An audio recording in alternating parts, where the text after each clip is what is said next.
नमस्कार, आपका स्वागत है।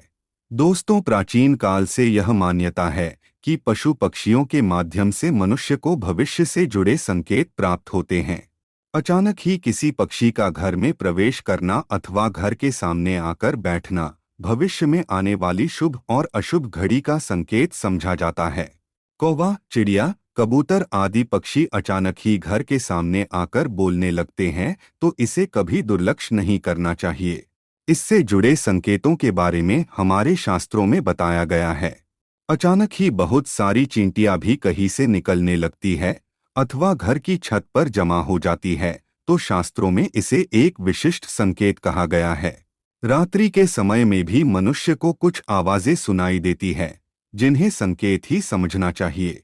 गांव में रहने वाले लोग इस बात को जानते हैं, इसीलिए वे रात्रि के समय में सतर्क रहते हैं, क्योंकि रात्रि में कुछ अनजान और बुरी शक्तियां विचित्र आवाज निकालती है जो अत्यंत भयानक और डरावनी होती है और मनुष्य को इनसे सावधान रहना चाहिए।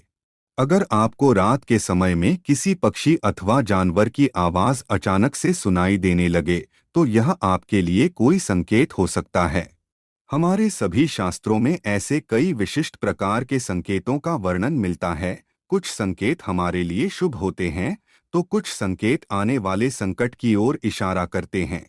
इसीलिए आज हम आपको बताने जा रहे हैं ऐसे ही संकेतों के बारे में जो हमें पशु पक्षियों के माध्यम से प्राप्त होते हैं।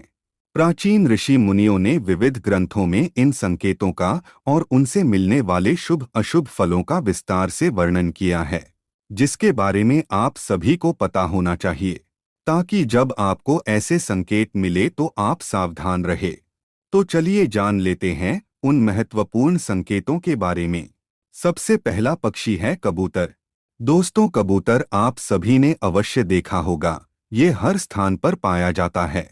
हमारे शास्त्रों में कबूतर को प्रेम संबंधों से जोड़कर देखा जाता है, लेकिन कई लोगों को कबूतर पसंद नहीं आते। घर पर कबूतर आते हैं कि वे उसे भगा देते हैं, क्योंकि कबूतर गंदगी बहुत फैलाते हैं। लेकिन हमारे शास्त्रों में कबूतर के घर पर आने को एक विशिष्ट संकेत के रूप में देखा जाता है।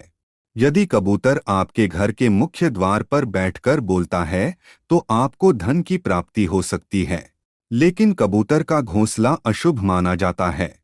शास्त्रों में कबूतर को दाना डालना शुभ माना जाता है, इससे मनोकामना पूर्ण होती है। दूसरा पक्षी है मोर। मोर एक बहुत ही शुभ और पवित्र पक्षी माना जाता है। यह मां सरस्वती जी का वाहन होता है, साथ ही यह भगवान कार्तिकेय जी का भी वाहन है।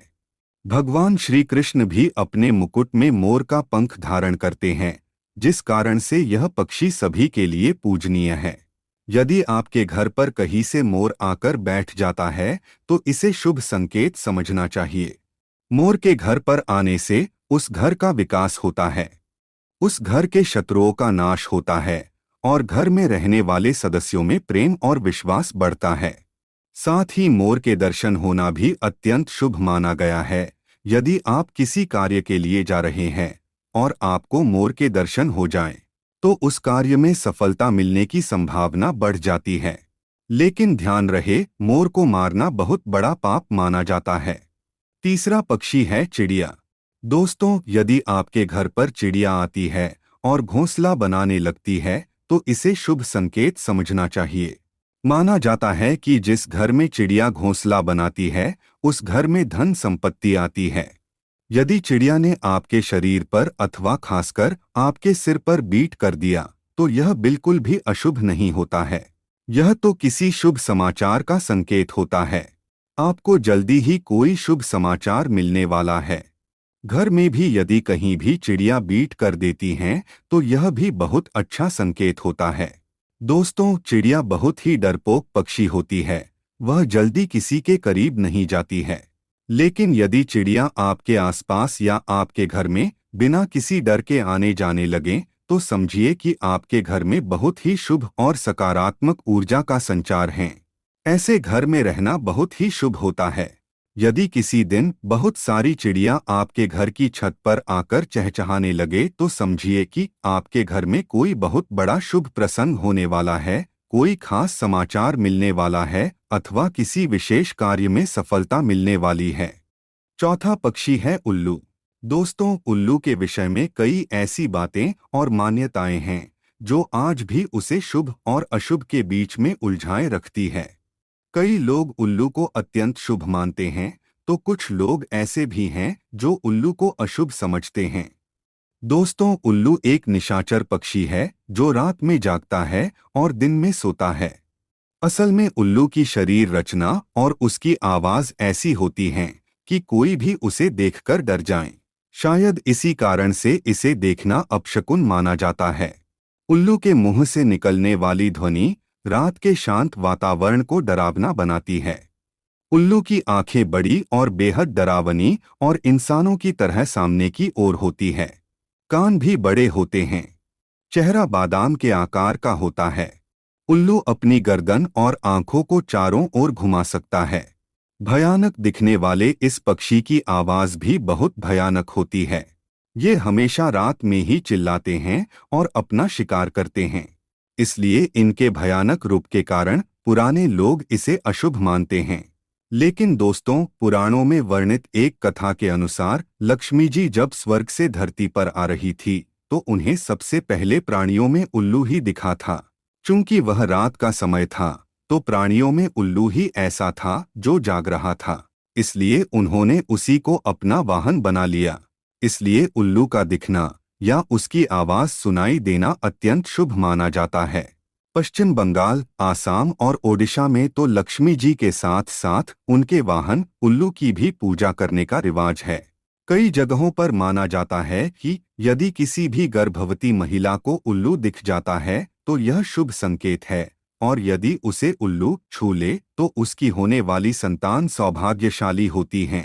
इसी प्रकार उल्लू यदि किसी रोगी को छूकर चला जाता है तो उसका गंभीर रोग भी ठीक हो जाता है।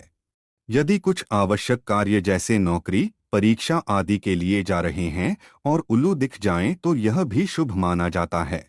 सुबह सुबह यदि उल्लू दिखाई दे या उसकी आवाज सुनाई दे तो यह धन प्राप्ति का संकेत है।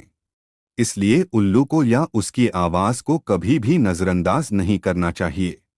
उल्लू की आंखों में आंखें डालकर देखना या उससे नजर मिलाना या मिल जाना यूं तो मुश्किल काम है, फिर भी यदि ऐसा होता है तो यह अत्यंत शुभ होता है।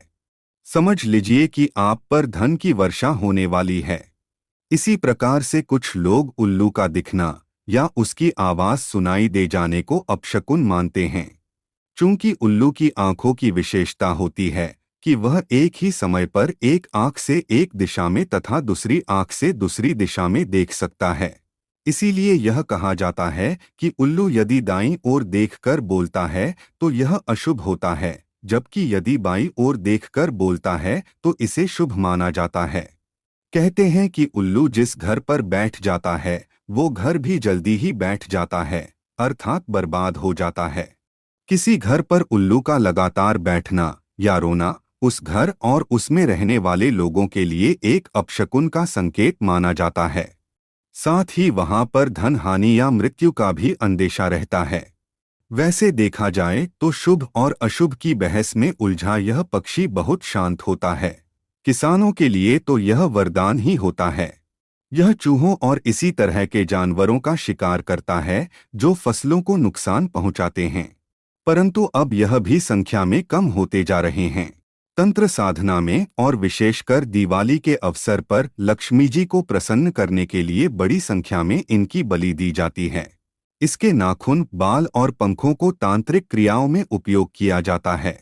परंतु ऐसा करने वाले यह नहीं समझते हैं कि उल्लू तो स्वयं ही माँ लक्ष्मी जी का वाहन है, उसे मारकर तो माँ कभी भी प्रसन्न नहीं हो सकती हैं। इसीलिए यदि आप भी उल्लू के पंख या नाखून खरीदते हैं तो ऐसी भूल कभी ना करें। तो दोस्तों, इस प्रकार से शास्त्रों में इन खास पक्षियों के बारे में बताया गया है।